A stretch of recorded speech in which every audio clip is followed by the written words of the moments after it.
Now, you thought it might be port or wine. That would have been nice. Welcome to WatchMojo UK, and today we're looking at the most infamous mistakes and moments gone wrong in telly history. We're including both British and Irish moments in this video. Nadine still seems confused about her date of birth. Did I give the wrong date of birth? What did I give? Before we begin, we publish new content every day, so be sure to subscribe to our channel and ring the bell to get notified about our latest videos. Number 10. Never-ending nautical. The Apprentice. That looks wicked. It looks like a banana rotting upside down. Of all the blunders in The Apprentice's long and deeply cringe history, this is by far the most memorable. In the first episode of Series 16, contestants were asked to market a luxury cruise experience, and the boys' team targeted empty nesters with their never-ending nautical brand. Because it's brown and it's a bit curved, I don't see how I would pay X thousands of pounds to holiday with a company with a logo with a turd in it. Unfortunately, the logo was one big problem, with none of the men in the room realizing that they just created an image evocative of tummy troubles to fronted seafaring company. Who's that? That's their logo.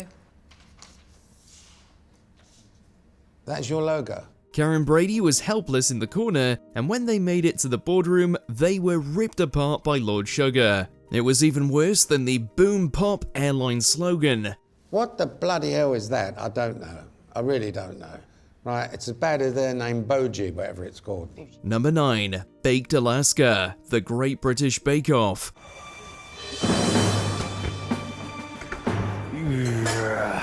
It's still not totally clear what happened here, but it seems that Ian just didn't put his ice cream in the freezer long enough. Though fellow contestant Diana Beard was the victim of an online hate campaign over Bingate, accused of sabotage, the blame supposedly lay at Ian's door. Whose is this? Ian's, I think. That's Ian. He was encouraged by Mel and Sue to present it anyway, since there was still a chance he had the flavors right in his Baked Alaska, but it wasn't to be. Where's my ice cream? It's here. Sorry, Ian. He chucked his bake in the bin and was promptly booted from the tent, with this moment going down in infamy as Bake Off's biggest scandal. No. Ian, you have to present. Number 8. The Ending. Crossroads. Angela, wake up. Oh, right.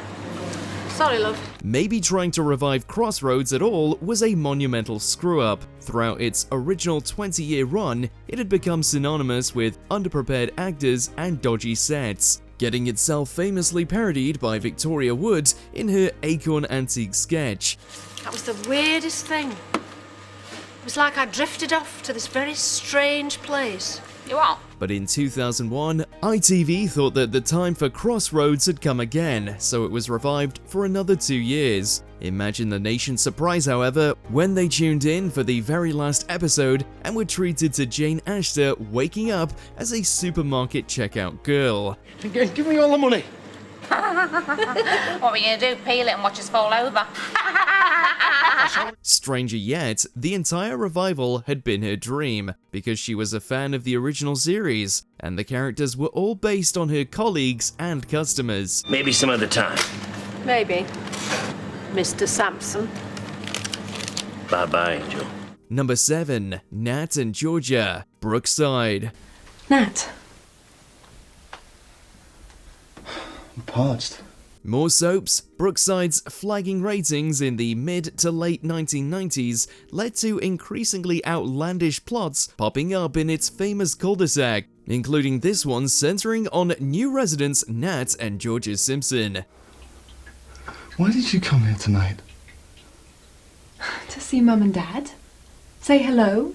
Right, after 6 months you suddenly turn up out of the blue. After many episodes of simmering sexual tension, viewers' worst nightmares were soon realized. Nat and Georgia were siblings, and they were in love, conducting an illicit relationship under their parents' roof. What? I don't think we should... Don't be such a prude, Nat. I only want to kiss you goodbye.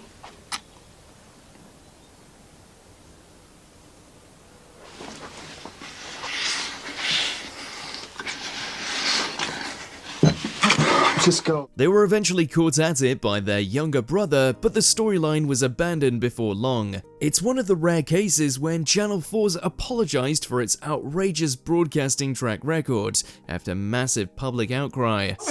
All we're saying is if you two are going to live under the same roof, then your mother and I will have to move out, or else you two are going to have to bury the hatchet. Number 6, investigative journalist, blind date. Well, Nicola, I have to say I've got more than a big surprise for you. Because I know what you're at. And I feel awfully deeply saddened by this, but... An iconic moment in Cilla Black's career, this was mostly an F-up for Nicola Gill, the Cosmo journalist herself who tried to trick the ITV. In sensational scenes, after Nicola went on her date with Paul and they returned to the studio, Cilla outed her on camera as an undercover reporter writing a story about being on the show. You don't work as a temporary secretary. I know for a fact that you're an undercover journalist and you've robbed somebody of coming on a proper blind date. You work for Cosmopolitan magazine. Worse, she was in a relationship, so didn't have a future with any of the men on the program. Then again, maybe ITV should have done some better vetting, since she didn't even use a fake name. A journalist, ladies and gentlemen, not a blind date at all. Is that right? Yes. Is that right? Are you being serious, Phillip? I am being serious, yes. According to Gill herself, she was caught out after someone tipped off a blind date producer at a party. Senior features writer, Nicola Gill of Cosmopolitan magazine.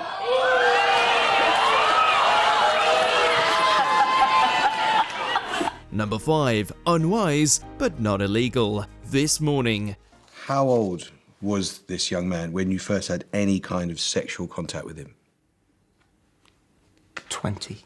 Phillip Schofield's PR managers have a lot to answer for. Who knew when they came up with this unwise but not illegal excuse for Schofield that it would take on a life of its own, with his insistence that he hadn't committed a crime taking center stage. The entire scandal and his alleged lies about it ended his long television career, after he made wrong move after wrong move.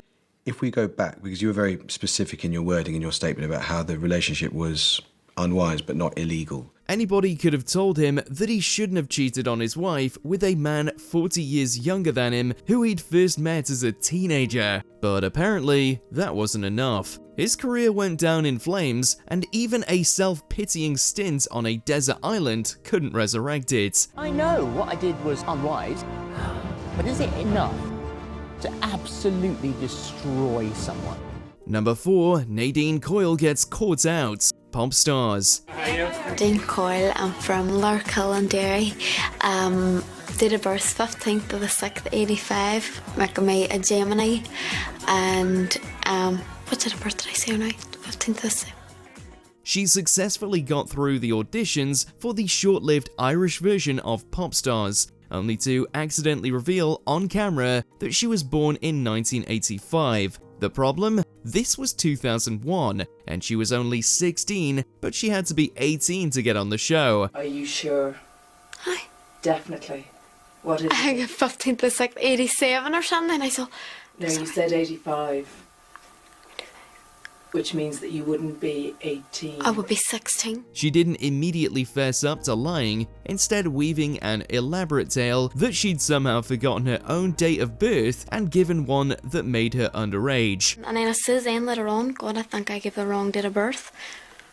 I know, tell me about it. It turned out that she also conveniently didn't have her passports. She first claimed she'd left it in the car, and then that it was all the way back north of the border in Derry. She was kicked off the show, but ended up getting into Girls Aloud eventually. They can't even see me, can they?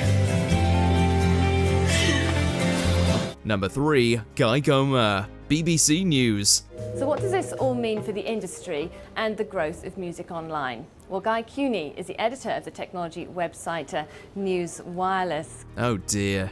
This has gone down as one of the biggest mix-ups in the history of BBC News, when a producer thought that an unwitting member of the public, Guy Goma, was technology expert Guy Cuny, who'd come on air to weigh in on the Apple Corps versus Apple Computer legal dispute. Verdict today?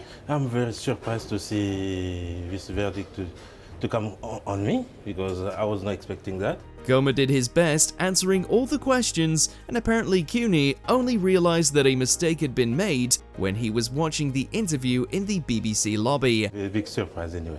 A big surprise. Exactly. Yeah.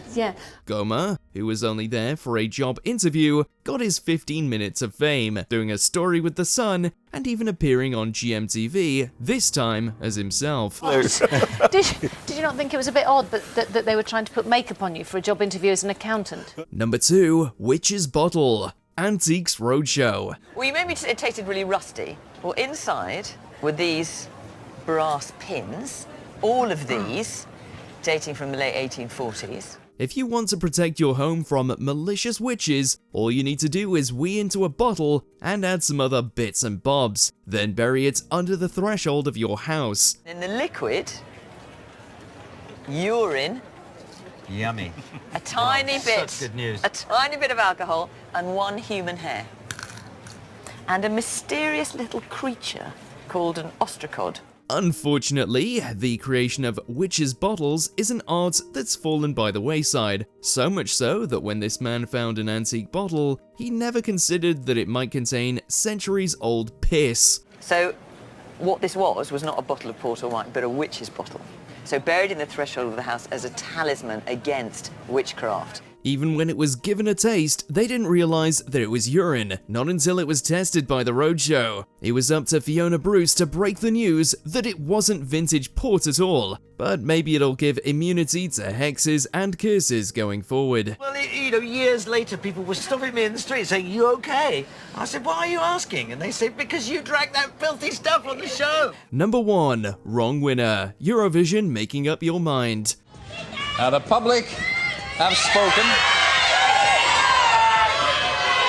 Hush, children. Were you Team Cindy or Team Scooch? Well, for a few fateful moments in 2007, both teams won because of this infamous cock-up courtesy of Sir Terry Wogan. He and Fern Cotton were presenting the Making Up Your Mind talent show for Blighty to pick that year's Eurovision entrant, and on the count of 3, they announced the winner. And tonight, I can reveal the act that will represent the United Kingdom of Great Britain and Northern Ireland. He said Cindy, but she said Scooch, and it turns out that she was right. 1, 2, 3, Cindy!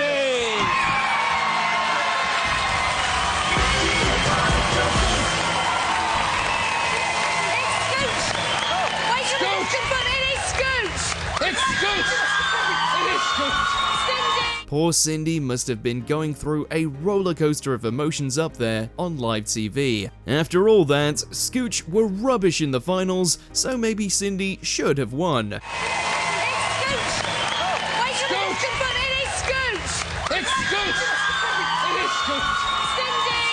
Let us know which gaffes and scandals we forgot in those comments below. Would you like to do the 10 o'clock news? Hugh Edwards, gone. I don't mind. Do you agree with our picks? Check out this other recent clip from WatchMojo UK and be sure to subscribe and ring the bell to be notified about our latest videos.